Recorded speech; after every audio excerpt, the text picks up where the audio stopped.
Welcome to Monologues by Hassie, where I'm going to be dropping unsolicited brain dumps from the depths of my grey matter. I'll talk about life, money, society, and self-development, plus whatever else lies up there, whilst hopefully not getting cancelled in the process.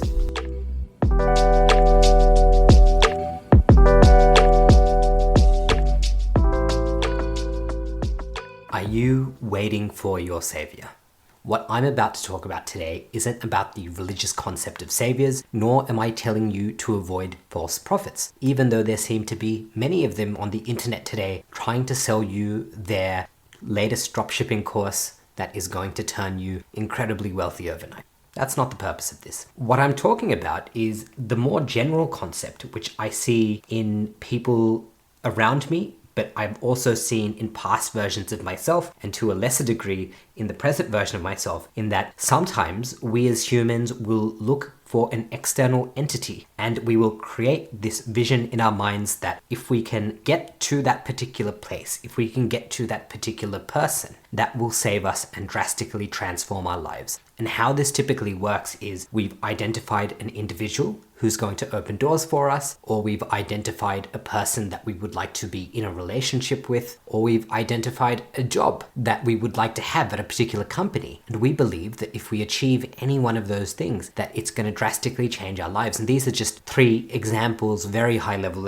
off the top of my head. And what we do is when we go into that concept, that we are waiting to be saved, that we are a damsel in distress, waiting for this external entity to transform our lives in a way that we are unable to do ourselves, it leads to a lot of pitfalls. And generally people who are suffering from depression or anxiety, they are going to be the ones more drawn towards this concept of looking for a savior. And when we look at how this works is the first thing that happens when we get into this damsel in distress complex is we identify a savior. And it could be a job you really want and you believe a job at this company is going to change your life. You're going to be surrounded by brilliant people who are going to help you change your habits, and it's going to give you consistency in your life. And again, this is just one example, right? There are so many examples of this. But once you've identified that external entity that is going to save you from your current predicament, you go into this phase of waiting. And this is, you've sent out a request. You've attempted to let the savior know that you want to be saved. So this might be sending a job application, sliding into the DMs, right? Reaching out on LinkedIn, whatever it is. But you've attempted to make contact with the external third party, the external entity, the person or the organization that you want to save you. You've made contact with them and you're waiting to see whether this entity will decide to save you or not. So in the case of a job, are you going to get the job or are you not going to get the job? And I've seen in very extreme cases that people believe that there is only one good job for them and that no other job is great. And if they don't get this one job, their life is going to be awful. And if they do get the job, their life is going to be amazing and everything's going to change. So that is the most extreme version of that waiting for a savior complex. And during that waiting phase, it can be a very protracted phase because if you look at applying for a job, you don't know how the processes in the organization work. And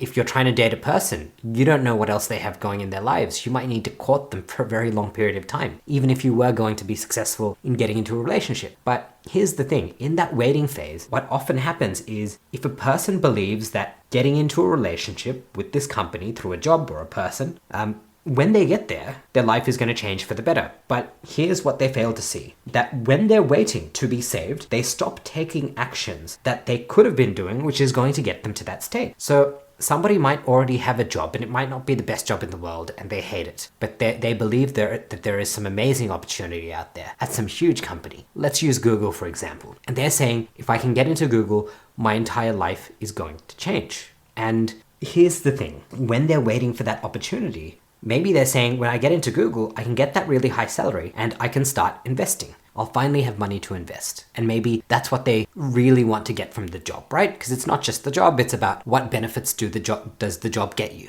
And maybe having the excess income to invest is one of the things that person would like. They would like to be more financially secure and wealthy going into the future. Now, here's the thing. If they wanted to own Google stock, and they believe Google stock is going to appreciate, they could buy Google stock today. They do not need to be an employee of Google. Google is a publicly traded company. So this person has placed such a high emphasis that if I want to work for Google and have money to invest and get employee stock options, that I need to work for Google. But realistically, anyone can own part of Google, right? I'm not sure what Google's share price is now, but potentially, for a sum of less than, let's say, $5,000, you could go and buy shares in many companies. So you can definitely start very small. So when you're waiting to be saved, often the people who have this I need to be saved complex, right? This damsel in distress complex, they stop taking personal actions that could actually lead them to the state that they're trying to get to. They have lost control, they have no personal accountability, and they're essentially people who are very passive about the way they're going about their lives, right? They'll put a little bit of action into reaching out to the Saviour,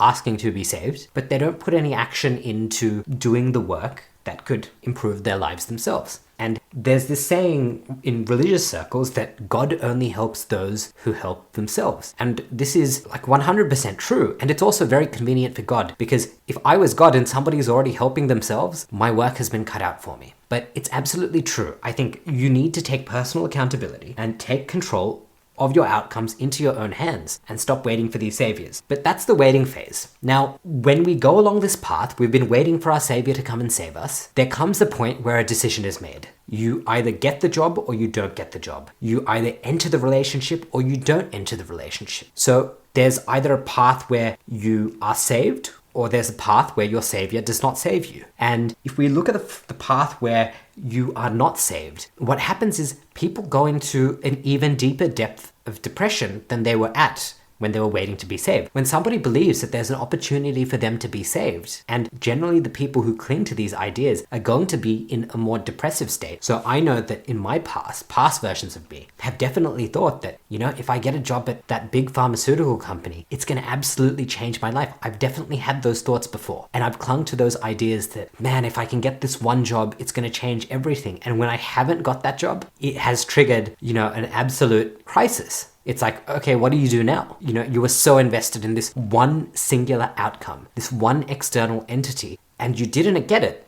Now what do you do with your life? And, when you get this state where the savior, and I say that with quotation marks, decides not to take you on board, then all of a sudden you're depressed with a little bit of optimism, right? Because there's this idea of a savior, and all of a sudden you lose the optimism and you go to an even deeper level of depression. And that is not a very healthy thing. And then in the next state, the irony is, let's say you do get the job or you do get into the relationship with the person. Often you will still become depressed after a while, because one thing you will realize is the idea that an external entity can change your life more than what you can do yourself or what you are willing to do yourself in your present mental state. No one in the world is going to do that for you. It's such a ridiculous idea. Every human being, their primary concern is themselves. I mean, we are selfish at our core. And I don't mean that in a negative way. Of course, we as humans help each other, and helping each other and thinking about the way we coexist in society is very important, right? Successful societies are built on cohesion, helping each other, a social safety net, whether,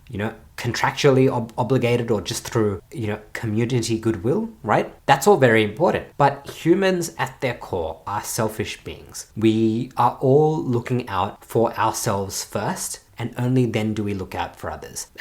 That's not to say that I'm not saying that we should be selfish, and I'm not saying that is a great quality, but the idea that somebody else is going to do more for you than you will do for yourself is ridiculous, because these other people, they still need to look after themselves. They have needs and wants which they need to satisfy. And I'm not saying that there aren't people out there who can help you, who are going to help you on your journey, but they are a piece of the puzzle. They are not the puzzle themselves, right? They can help you. Even when I help people, I get requests to help people with different things, to find somebody a job. I've never done the work of getting a job for another person. What I can do is I can give somebody a nudge in the right direction. I can maybe introduce them to somebody I know, but outside of me doing quite literally, maybe at max 30 minutes of work for this person, they're the ones who have to go do all the work themselves. And I always love it when I see that. But when you're in that state where you have waited for all this time with this idea that this external third party is going to change your life, and you've put them on a pedestal, and when you finally get there, when you get into that relationship, when you get into that job, all of a sudden, the rose glasses are taken off. You see these opportunities for what they actually are. And if you're somebody who has been so passive in the lead up, that you've been waiting for this one thing to change your life, first, you're not going to get a lot out of that opportunity because you've expected the third-party entity to do everything on your behalf. And you're going to become depressed because it's not going to meet your expectations. So you're going to lose the optimism that you had when you were waiting, but then you're going to, that image of the Savior is going to become tainted because you put them on such a high pedestal that eventually they're going to fall off. And you're going to see it for what it is. And that's not to say that that's a bad person or a bad opportunity, but you've come into it with the wrong mindset and you're not going to get the right things out of it. So stop waiting for your Savior. Take control of your own future. There is no one else other than yourself who can save you. And this is not a message about shutting yourself off to the rest of the world, becoming a recluse. That's not what I'm saying. It is very important that as people, we find people to cooperate with, people to collaborate with. This is a very important part of our journey. But there is no one individual who can change your life. There is no one job that can change your life. The power to change your life is solely up to you. And I think what we often take for granted, it is not one big thing which changes our lives. It is the many small things that we do which accumulate to a very big outcome, right? It's the small things which make a difference towards getting towards where we want to do. And if I look at my podcast, this is episode 50. Now, I can't imagine having 1 year ago, I did not imagine having a podcast with 50 episodes. But here we are. Now, it wasn't one giant step which led to having a podcast with 50 episodes. Every week I had to come out and record an episode and upload that. And it's these many small actions over time which have compounded into a library of me talking on the internet, which I personally enjoy. I like the fact that it's out there because for me, I can look at it and it's a reflection that I have committed to something and I've done work and I've produced something and that's available for other people to access. So I'm guilty, just like many of you listening to this may be as well, of getting into the concept that we are damsels in distress and that there's some magic opportunity, be it a company, a person, whatever you can think of, that is going to change our lives forever. And that is not the case. That's not to say that there aren't people who are going to help you. And that's not to say that you're not going to be the person who's going to help somebody else. But it is up to us as individuals to ruthlessly go after what it is that we want to achieve. You are the CEO of your own life. There is no one out there dictating what happens to you. And do not give up your sense of control to anyone, including a Savior. So with that, I will end it there. And to everyone listening to this, I wish you great success on all your endeavors.